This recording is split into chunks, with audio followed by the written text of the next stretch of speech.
I challenged myself to get every single achievement in Pokemon FireRed. And I know what you're thinking, but Pokemon never had achievements, right? No. But with the power of retro achievements, it is now possible for us to replay all our favourite retro games, damn that makes me feel old, and obtain a full list of achievements. Some of these sound super fun to obtain and others are...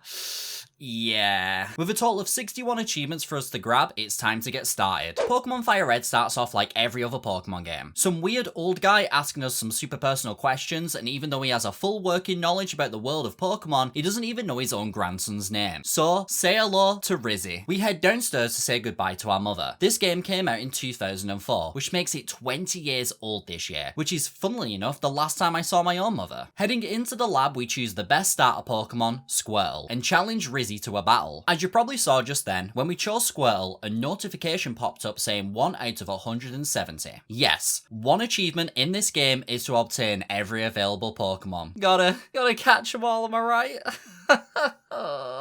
Anyway, we demolish Rizzy in our first Pokemon battle, which grants us our very first retro achievement. I Choose You, which is for defeating our rival in Oak's lab. As I start to train up my Squirtle, I capture both Pidgey and Rattata from Route 1. Head to Route 22 to capture Mankey and spend about 25 minutes looking for a 10% Spearow. You may be thinking this is the catching tutorial right now. Nope, that's me with how long it took to capture this stupid ass bird. Our next achievement actually counts as a missable achievement, so I gotta make sure I get it during this playthrough, and that is Champ in the Making, which is given to us by defeating our rival in an optional battle on Route 22. With our level 10 Squirtle, this battle is a breeze. We then start to make our way to Viridian Forest, and on the way capture a Caterpie. While in Viridian Forest, we battle all the trainers and also capture Weedle, Pikachu, and Kakuna. As we are quickly approaching our first gym battle, let me explain some of the requirements needed for the gym leaders. You see, we do get achievements for beating every gym leader in this game, but there is a second achievement we can acquire for every gym leader. When we face Brock, if we defeat him with set mode on, with 2 or less Pokemon in our party, and those Pokemon are less or equal to level 14, then we get an extra achievement. Now these achievements I absolutely love because they completely change the way I play through Pokemon. Normally I would have my starter Pokemon super over leveled, but these achievements had me thinking of teams I would need for each gym leader. And with the added bonus that I needed to capture every single Pokemon, it makes sense to mix up the teams as much as possible. For my first gym battle against Brock, I brought both my starter Squirtle and Mankey for backup. I have never in my life played a Pokemon game with set mode on. Set mode makes it so you don't know what's being brought out next in the battle, so you can't prepare and switch a Pokemon out. Turns out my Squirtle didn't even need backup, as it took down both Brock's Geodude and Onix in just a couple of hits, getting us 2 more achievements. The Rock Solid Trainer, which is how I'm feeling right about now, and a Rocky Battle for completing the gym battle using the requirements needed for the achievement. I grew up with Pokemon Blue being my first ever game, and up until now, this game has felt a little bit slow just like the older games, but that's about to change with the gift of the running shoes. Kids these days don't understand how special it was to be able to run around in these games, saving so much time going back and forth to heal between trainer battles and exploring the world. After a few more battles, our Squirtle evolved into Wartortle, and speaking of water Pokemon, Misty will be our next gym leader to face, so I needed to start thinking about what Pokemon I wanted to train up so I was ready to face her. The Pikachu I caught in Viridian Forest was actually terrible. For the mascot of the entire franchise, I expected a little bit more of Pikachu, but every battle it was getting knocked out and hardly doing any damage. So I checked out its nature. Turns out this particular Pikachu had a nature that made its special attack weaker, so I went and caught what I thought would be a better Pikachu, but spoiler alert, every Pikachu is bad, but for now, it will have to do. While heading to Mount Moon, I caught Nidoran male and then travelled to the Pokemon Center to get our next achievement. For the lovely amount of 500 quid, we can buy a Pokemon that's actually more useless than Pikachu, and that is Magikarp. By purchasing the Magikarp, we get the achievement A Fishy Scam. I head back outside to capture a Jigglypuff and spend about 20 minutes looking for Nidoran female. But in this patch of grass, it's a 1% encounter, which I'm not messing with right now. So we head straight into Mount Moon. In Mount Moon, we capture Zubat, Paris, and Geodude. Paris and Pikachu are the duo I have in mind for taking on Misty, so I start to train them up throughout the rest of Mount Moon. Towards the end, we come across another achievement, which is the Fossilized Pokemon achievement, which is given to us for beating up this nerd and taking 1 of 2 fossils. And of course, I had to take our savior, Lord Helix. Heading into Cerulean City, we meet up with Rizzy, who of course wants to battle us. After kicking his ass for a 3rd time at this point, we get the achievement Always Plodding Behind for defeating him. He tells us to head up towards Bill's house. We battle all the trainers on Nugget Bridge, and in the patch of grass next to it, I capture both Oddish and get super lucky with capturing an Abra, which will be very important later on. On the way to Bill's house, we take on a bunch of trainers, which is perfect for training up the team for Misty. Hi, my boyfriend is cool. That's nice, but did I ask? Oh, this guy's name is Hike and Knob. Do you think this is a boyfriend? We finally make it to Bill's house and get the SSN ticket and make our way to Misty's gym. And on the way, I have an epiphany. Pikachu sucks ass. So I'll take Paris and Wartortle into the gym battle with me, as Paris will be good with Bullet Seed and Wartortle knows Bite. That'll help with Starmie. To get the extra achievement for Misty, we must be under or equal to level 21 with only 2 Pokemon on the team, with set mode turned on. I skip the other trainers in the gym in fear of leveling up too high and take on Misty. The battle was a bit of a challenge. Paris took down Staryu, but died to Starmie, but Wartortle was able to take down the Starmie. Honestly, playing the game like this feels like an achievement in itself, as it's actually making me feel like a kid again playing Pokemon for the first time. And speaking of achievements, we get the Tomboyish Mermaid and Stealing the Star by earning our 2nd badge. After leaving Cerulean City, we capture Meowth, obtain both the Old Rod and the Verse Seeker, which now allows us to fish for more Pokemon and rebattle any trainers we want, and head to Diglett's cave to capture, you guessed it, Diglett. I think it's time for another achievement, don't you? Throughout this game, there are a bunch of NPC trades you can do, and we're about to do our first one to obtain Farfetch'd, which is to trade a Spearow for a Farfetch'd, which makes that 25 minutes of searching for Spearow worth it in the end. We get the Farfetch'd trade achievement, and make our way to the SSN. The SSN is one of my favourite places in all of Pokemon. The music is the most nostalgic to me, as it's my first ever memory of playing Pokemon Blue, where I got my Blastoise for the first time, so that's always cool to reminisce. We search a bunch of the rooms finding items, trainers who want to battle us, and this one guy who somehow had a picture of me on his Pokédex. Heading deeper into the ship, we once again find Rizzy, who speaks French to us. Now, I don't know how to say in French, we just actually killed your Raticate, but after murdering one of his party members and winning the battle, we obtained the Smell You Later achievement.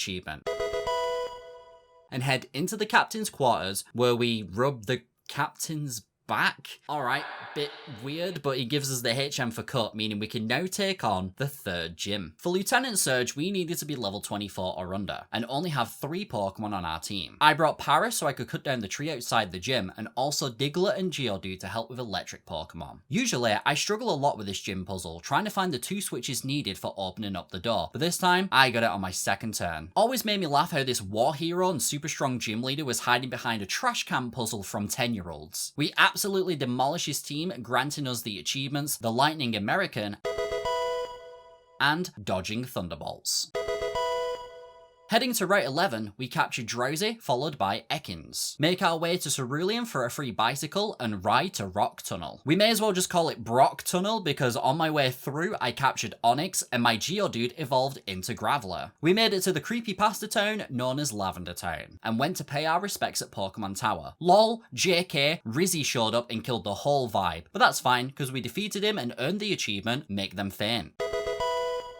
After fighting all the trainers on Route 7, we took the underground path to Route 8, where our next team member waits. Erica is the next gym leader we need to fight, and with her being a grass-type trainer, I decided to catch the goodest of girls, Growlithe. I immediately went to Celadon City to purchase a Firestone to get Arcanine. Now, Growlithe would normally learn Flamethrower, but not until level 49, which is way too long to wait right now. So, my plan was to gamble. Let's go! If I manage to get 4,000 coins, I can just buy Flamethrower, but my luck absolutely sucks. After half an hour of gambling, I was nowhere near getting Flamethrower, so instead, I spent some time leveling up another team member to help me out, Pidgey. After evolving it into Pidgeotto, I spent some more time leveling up the 3 Pokemon I'm gonna take into the gym. Arcanine, Pidgeotto, and Drowsy. And after an hour and a half of battling, I was finally ready to take on Erica. Never mind, is that a tree? A tree that actually blocks the way to the gym? Again? Which none of the 3 Pokemon I've been training up can actually learn. Ugh.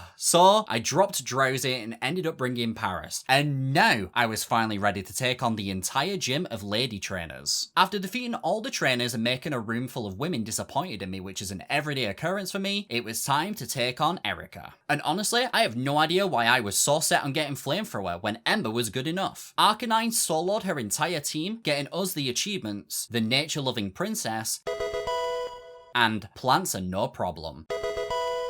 for defeating her with 3 or less Pokemon under level 29 on set mode. After earning our 4th badge, I went back to the casino to gamble, but this guy was throwing off my whole vibe, so I battled him, and turns out there's a whole underground base of Team Rocket here. After spinning around the place for a while and battling some Rocket grunts, Paris finally evolved into Parasect. Then I finally met the boss of Team Rocket, Giovanni. Giovanni has a couple of rock types that Wartortle easily dealt with, but then he had a tanky baby mama Kangaskhan, which actually took some time to take down. But after we did, we earned the achievement Rigged Slots for stopping Team Rocket in Celadon City. For defeating Giovanni, we were also treated to the Sylph Scope. Earlier on, while training up my Arcanine, I took on all the Ghost-type trainers in Pokemon Tower, so getting back up there was an absolute breeze. We put Marowak's mother to rest, fought a few more Rocket trainers, and saved Mr. Fuji, who gave us a Pokeflute. Before waking up Snorlax with the newly acquired Pokeflute, I decided to get some extra achievements out of the way. We grabbed the secret Eevee from Celadon City to earn the Take Your Pick achievement, then went and obtained Fly to travel all the way back to Pewter City to pick up the Old Amber, which gave us the Extinct Flying Type achievement. It was time to head to Route 16 to capture the Snorlax block in the way. Once captured, we got the Sleeping Roadblock achievement and made our way to Fuchsia City. The first thing we did in Fuchsia City was get ourselves a proper good rod. Fished and caught Goldeen and Poliwag, and I also opened up the way to Saffron City. I gave the thirsty guard a link to my OnlyFans and a cup of tea, and she opened up the way. At this point, I decided it was best to capture a bunch of Pokemon to help towards our hefty achievement of capturing every single available Pokemon. So, we got to work. I went back to Viridian Forest to capture Metapod, battled against trainers until we had Butterfree, and also ended up evolving Kakuna into Beedrill. Flew to Celadon City to get a Thunderstone to get Raichu, went back to Diglett's Tunnel to capture Dugtrio, and went and visited a house that an NPC lived at to trade Abra for Mr. Mime, getting us the achievement, the Odd Mime. And speaking of trades, we also did a trade for a Nidoran female by trading our Nidoran male, which got us the Baby King for a Baby Queen achievement. We then caught Voltorb, Machop, Krabby and Horsey and obtained the Super Rod. We caught Venonat and a Gloom and used a Leaf Stone to get Vileplume. Then I spent a long ass time fishing with the Super Rod until we finally found a Gyarados. While filling up a bunch of the Pokédex, I thought it would be a good idea to head to the Safari Zone. And ever since playing this game, I now hate the Safari Zone. It's a dumb, unfair place that deserves to be burnt to the ground. But I'm getting ahead of myself. Our first time in the Safari Zone was actually really nice, as I caught Nidorino, Rhyhorn, Exeggcute, Seaking, and Nidorina. After capturing Nidorina, I now had 53 kinds of Pokemon, so I got an EXP share from the professor's assistant and traded Nidorino for a Nidorina to get the other gender swap trade achievement. I bought another Leaf Stone to get Exeggutor, caught Doduo, Raticate and Fearow, and Drowsy finally evolved into Hypno. Then I went back to the Safari Zone to capture Venomoth. Then came the fun. Oh boy, here we friggin' go. So, 170 Pokemon are in this game. Let's talk about that for a second. The Pokemon we can't get are the other two starter lines, Leaf Green exclusives, Trade Evolutions as this is a solo playthrough, and Kabuto as we only get to choose one fossil. But that means every other single Pokemon is needed, meaning the absolute torture that is the low level encounter rates in the Safari Zone. Take Chansey for example. The highest encounter rate you can find for Chansey is 4%, and right now I've seen 5 of them. All of them have ran away from me and I am losing my mind. Watch this fail on the 6th Chansey I found. Plenty of chances to capture, starting to wriggle 3 times, and it escapes and flees. I need to meet whoever made the Safari Zone, alright? All I want to do is talk. Funny thing is, the first Taurus I came across, which is a 1% chance to find, I caught instantly, so that was super lucky. At this point, it was 7 AM in the morning, so I got some rest and carried on the next day. I got the Gulteeth and Surf for finishing the Safari Zone maze, and then finally, it happened. I caught a Chansey and got the achievement, Lucky Egg. I then spent half an hour training up Poliwag to get Poliwhirl. By putting the EXP share on it, it barely took any time to evolve. And the reason I spent some time doing this is probably for the most important Pokemon for this playthrough. Jinx. In Cerulean City, you can trade a Poliwhirl for a Jinx to get the achievement, Trying Not to Jinx Myself. I'll explain a little later why this Jinx is so important for this playthrough, but for now, it's time for more achievements. First, let's take on Koga. For Koga, we needed to use Pokemon that were level 43 or lower, and could only have 4 or less Pokemon in our party. For this gym, I brought our brand new Jinx, Hypno, Graveler, and Wartortle. But all I needed was Jinx. Jinx got us the achievements, the Poisonous Ninja Master, and Don't Get Poisoned achievements. After earning the 5th badge, we travelled to Silphco, and after teleporting around for what seemed like an hour, I ended up running into everyone's favourite trainer, Rizzy. For defeating Rizzy here, we get the Don't Sweat It achievement. Also, I left an empty spot on my team, so I could talk to this person and obtain Lapras, getting the Transporter achievement. Just before taking on Giovanni for a second time, the Rocket Grunt guarding the door got my Wartortle to level up and finally evolve into Blastoise. With Blastoise, I defeated Giovanni, claiming the 1 ball to catch 'em all achievement, and got gifted the Master Ball, which I'll be saving for a very specific Pokemon, and it may not be the one you're thinking of right now. While in Saffron City, we took on Sabrina the Teenage Witch, who had the same requirements as Koga. Once defeated, we got the Mistress of Psychic Pokemon, and her psychic powers are not strong enough achievements.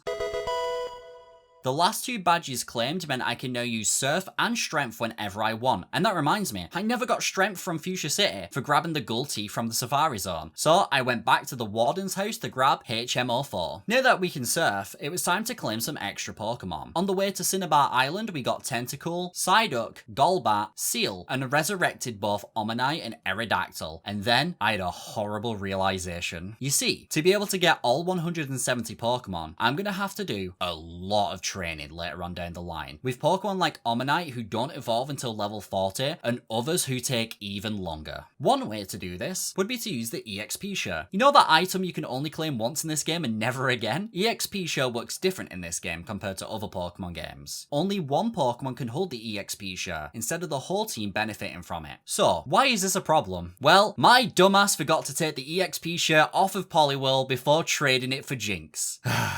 So this is going to be fun. To cheer myself up, I went to get another achievement. In Saffron City, there is a second optional gym where you can take on the Karate Master to get the achievement Karate Master, funnily enough.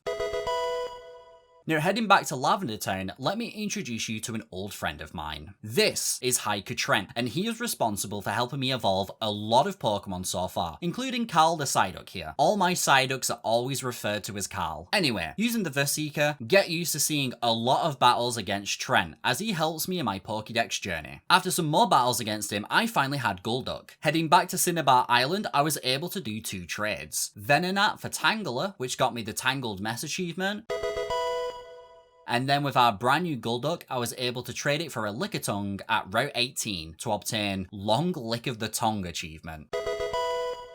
To take on the gym at Cinnabar Island, we had to complete the Pokemon Mansion maze to grab the key for the gym, and while doing this, I caught Coughing and also a Ditto. Skipping all the trainers due to my sick Pokemon knowledge, I was able to take on Blaine right away, using any Pokemon under level 47 and having 4 or less Pokemon on my team. For this battle, I used Blastoise, and for backup, I brought Arcanine, Jinx, and our new traded Pokemon, Lickitung, or if we want to go by his traded name, Mark. After taking out all these Pokemon with Surf, we earned the Hot-Headed Quizmaster and When You're Hot achievements.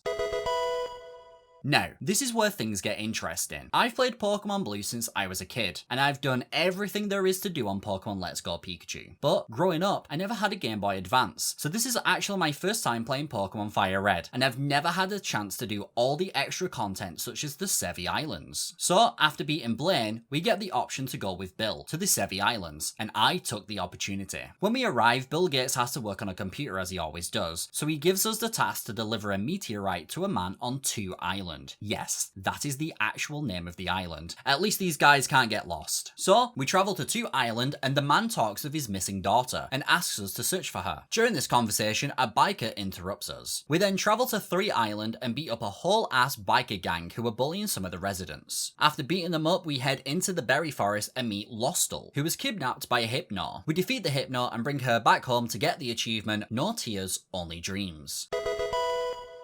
For now, we are done with the Sevi Islands, but we will be back later for more achievements. But right now, we have an 8th badge to collect. We fly back to Viridian City to enter the 8th gym. The team I brought for Giovanni was Blastoise, Jinx, Arcanine, Mark the Lickitung, and Snorlax. Now, even though I'm about to battle Giovanni and get my 8th badge, we are still nowhere near finishing this achievement list. If anything, I would say we are just getting started on what is about to be the biggest grind of this challenge. We take down Giovanni with ease, grabbing the self-proclaimed strongest trainer achievement and the well-grounded achievement for defeating him with 5 or less Pokemon, all under level 50. I head to Route 22 to have one final battle against Rizzy before the Elite Four, which gives us a warm-up achievement.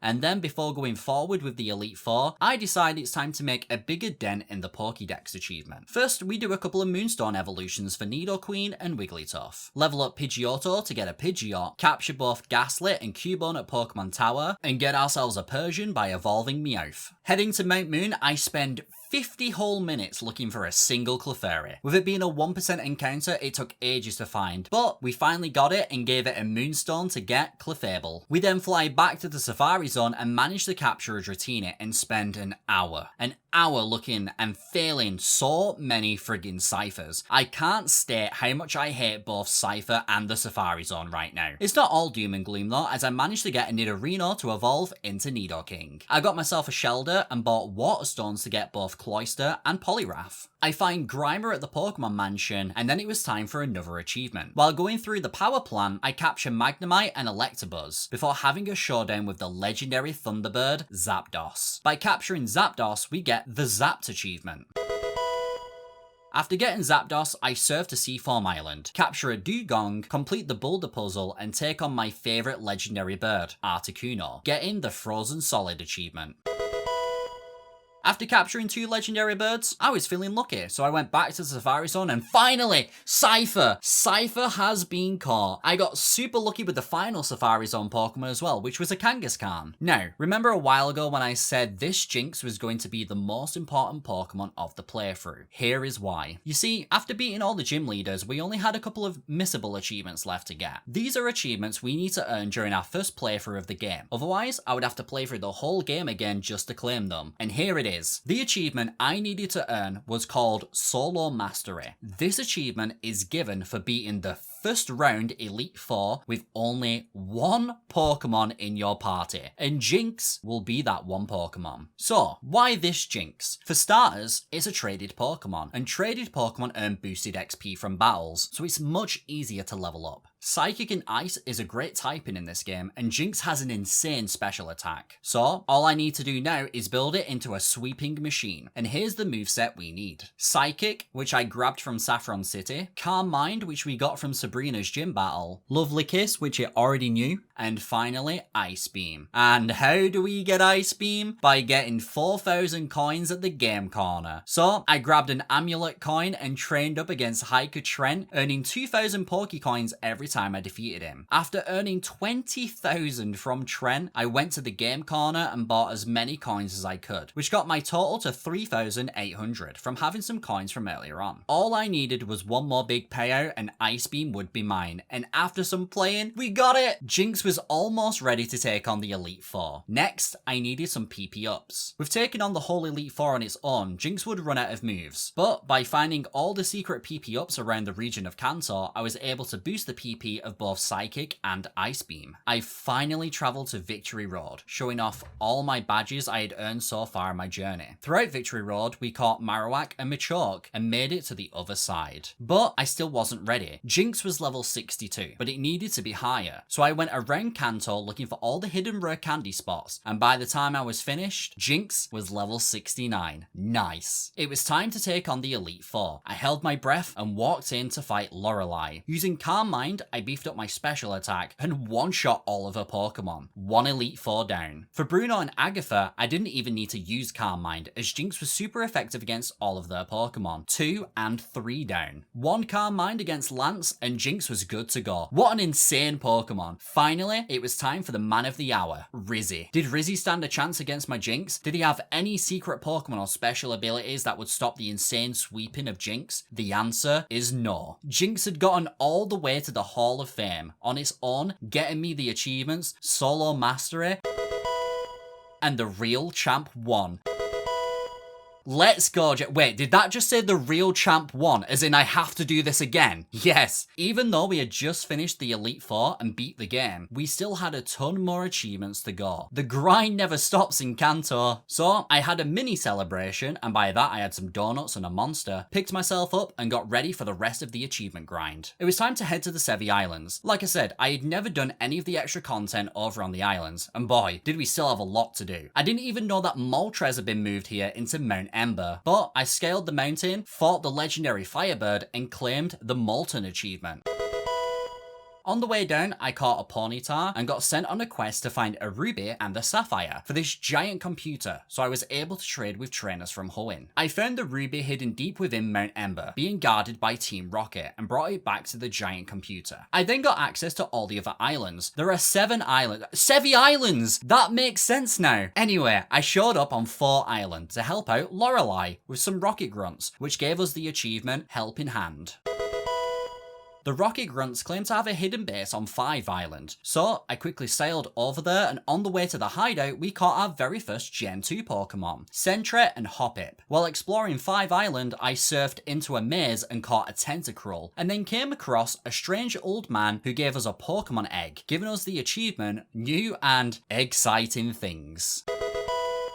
After leaving the old man, we came across an empty house and got told that a girl called Selfie lived here. So we explored a nearby cave, and after doing a puzzle, found and battled her, getting the Resort Gorgeous achievement.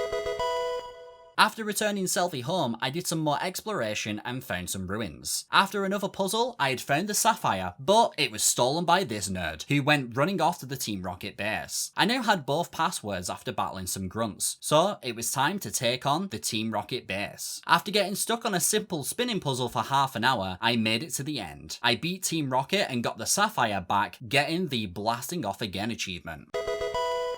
Not too long afterwards, our mysterious egg that we obtained from the old man hatched into a Togepi. Now, for these next achievements, I have to do a bit of explaining. Throughout my journey so far, you have seen me do certain trades for Pokemon to earn achievements, and I had 2 left to do. One was a trade for a Ponyta for a Seal, which I couldn't do up until now, and the other is to trade a Raichu for an Electrode, and this Electrode is going to help us get 4 achievements. Yep, that's right, a whole 4 achievements. Before I do these trades, I need a very specific Raichu, a level 3 Raichu. And here's why. In the Sevi Islands, there is the Battle Tower. The Battle Tower hosts 4 different trainer challenges that we need to complete to earn an achievement for each challenge. Now, the Pokemon levels in the trainer tower match your Pokemon's levels that you enter into the challenge with. So now that we have a level 3 Raichu by capturing a level 3 Pikachu and giving it a Thunderstorm, I was able to get a level 3 Electrode. So I travelled to Cinnabar Island and got the Spherical Electric type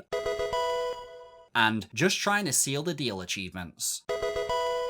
So, why specifically a level 3 Electrode? You see, Electrode has one interesting move that's going to speedrun all 4 of the challenges we need to do at the trainer tower, and that move is Sonic Boom. Sonic Boom always deals 20 points of damage, and with the Pokemon all matching level 3, very few of them have more than 20 HP. So, we take Electrode, some Weedles, and a Rattata with some revives and heals and take on the Single Battle Challenge, which gets us the trainer tower singles achievement.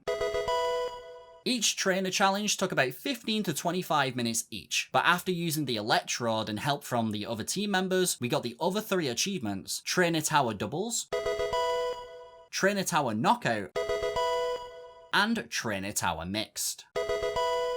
Shoutouts to the community on the FireRed RetroAchievements forums for the help on this one. The tips and guides that people posted made these achievements last just longer than an hour, compared to the amount of time it would have taken me to do this on my own. We were now getting close to finishing up all the achievements. We had just 5 achievements left to get. So, it's time to make our final big dent into the Pokédex achievement. With the Sevi Islands unlocked, we now had access to all the Generation 2 Pokemon available from these islands. And I still had some Kanto Pokemon to capture as well. Some of the Kanto Pokemon Pokemon needed to be captured, hatched, or evolved. So let's do this. First, I managed to capture a Phanpy, Larvitar after some struggling, and a Skarmory. The Gen 2 Pokemon definitely felt harder to capture. Then I went back to Victory Road to capture both Primeape and Arbok, and then spent a whole hour training to get Grimer to finally evolve into Muck. I grabbed Omanyte and spent another hour training it to level 40 and finally had Omastar. I got Abra to level 15 to evolve into a Kadabra, caught a Rapidash and a Magneton, trained up Krabby to evolve into Kingler. I remembered that I never grabbed a Pokemon from the dojo, so I flew all the way to Saffron City and got Hitmonchan and also caught a Seadra. Next, it was time to do breeding for the first time. I grabbed Ditto and Eevee and went to 5 Island and put them into the daycare together. And after about 40 minutes, I had 3 newly hatched Eevees, which I gave a Thunder, Water, and a Firestone to get Jolteon, Vaporeon, and Flareon. I then spent another 40 minutes training a Koffing to evolve it into Weezing. Finally got Dratini to evolve for the first time into Dragonair. Do not get me started on Dragonite and Tyranitar in this game. We're getting there, but man, that was a long ass day. Anyway, I evolved Sentret into Ferret, Hoppip into Skiploom, caught Yanma, Natu, Wobbuffet, Spinarak, had the most annoying time trying to capture Heracross, and I also caught Ledibur, Swinub, and Delibird before getting some sleep for the night. In the morning, or should I say afternoon, as I was awake until 8 AM doing the Pokédex that night, I caught Quillfish, got myself a Haunter, Murkrow, did a puzzle to unlock the unknowns, and then caught Dunsparce and Slugma. Now it was time to do more breeding. I visited my PC and grabbed a bunch of Pokemon to throw at my Ditto, which gave me eggs for 2 Tyrogues, Pichu, Igglybuff, Clefairy, Elekid, Wynaut, and Smoochum. I then took some careful time training my Tyrogues to make sure they evolved correctly into Hitmonlee and Hitmontop. I evolved Ledibur and Skiploom into Ledian and Jumpluff, caught Weeper and evolved it into Quagsire. Spent some time training to obtain Ariados, evolved Phanpy into Donphan, gave a Sunstone to Gloom to get Blossom, trained some more to get Piloswine, Xatu, Macago, and Dodrio. Then I spent my life savings on drugs to make my Chansey happy so it would finally evolve into Blissey. After all this training and moving my amulet coin between my Pokemon, I had enough money to buy close to max coins at the game corner, which I did. Played a few more spins to get a jackpot and used my 9,999 coins to purchase Porygon.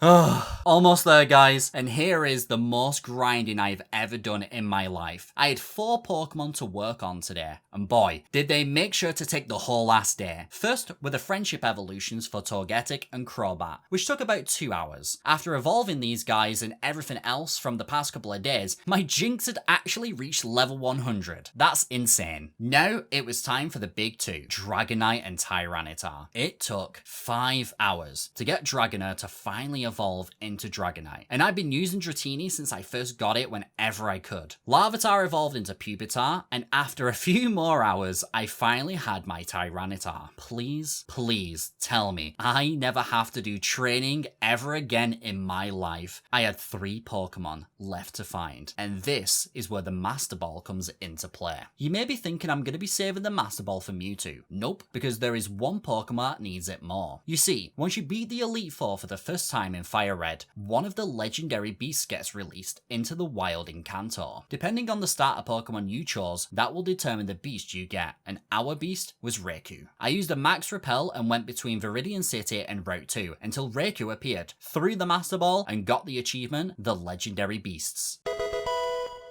4 achievements left and 2 Pokemon left to capture. Those Pokemon were Mewtwo and Rhydon, which after some research both appear in Cerulean Cave, so I'll get those after. For now, it was time to do the Elite Four one final time. We get achievements for finishing the second round of Elite Four, and you guessed it, do it with 1 Pokemon in the party again. And luckily, after all the grinding we've been doing, Jinx was level 100 and ready to go. I smashed through the Elite Four and got back to Rizzy, thinking this was it. I'm finally about to be done with this challenge, but nope, I had to do it all over again because Rizzy now has a friggin' Heracross that just happens to survive on 1 HP from my Jinx and one-shots me with Mega Horn. Lovely, I love that for me. So I pulled it together, got all the way back to Rizzy, and I played it more safe by using Lovely Kiss and put it to sleep, and finally fainted it and took out the rest of the team. And for the second time in this playthrough, I was the Kanto League champion, gaining me the achievements, the Real Champ 2,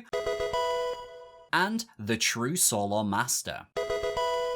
The end of the journey was in sight. All I had to do was travel to Cerulean Cave, capture both Rhydon and Mewtwo, and every achievement in this game would be mine. But, of course, this journey had to have one more teeny tiny extra twist to it. Remember earlier on when I evolved Tyranitar and Dragonite and prayed that I would never have to grind levels ever again in my life? Well, guess what my dumbass did? When looking up about Rhydon and seeing it was in Cerulean Cave, I actually read the encounter list for Let's Go Pikachu. Rhydon could not be found in Cerulean Cave in FireRed. The only way to obtain it is to evolve Rhyhorn, which meant I had one more hurdle to go. I took Rhyhorn and for 2 more hours trained it up until it became Rhydon. Finally, one Pokemon awaits, with 2 more achievements to unlock. It's happening. I can't believe it. I made my way to Cerulean Cave with my badass team. My level 100 Jinx, who had got me through the Elite Four 2 times on its own. The Rhydon, I just spent ages training up. Zapdos, the first legendary I caught on this journey. Both Dragonite and Tyranitar to flex on Mewtwo with how long it took to get them both. And of course, my starter Pokemon, Blastoise. After some searching, I had found Mewtwo, and it was time for one final battle to wrap up this adventure. Using Jinx, one Psychic got it into yellow HP. I used Lovely Kiss to put it to sleep, and then I threw Ultra Balls like my life depended on it. And finally, it happened. Mewtwo was finally mine, and it gave me the achievements Psyched, and the big one, Gotta Catch 'Em All, FireRed. After 53 hours of battling, training, gambling, trading, grinding, discovering new content, and having an absolute blast, I had mastered Pokemon FireRed. Thank you for watching, and if you want to find out the next game I'm gonna master, all you have to do is hit the subscribe button.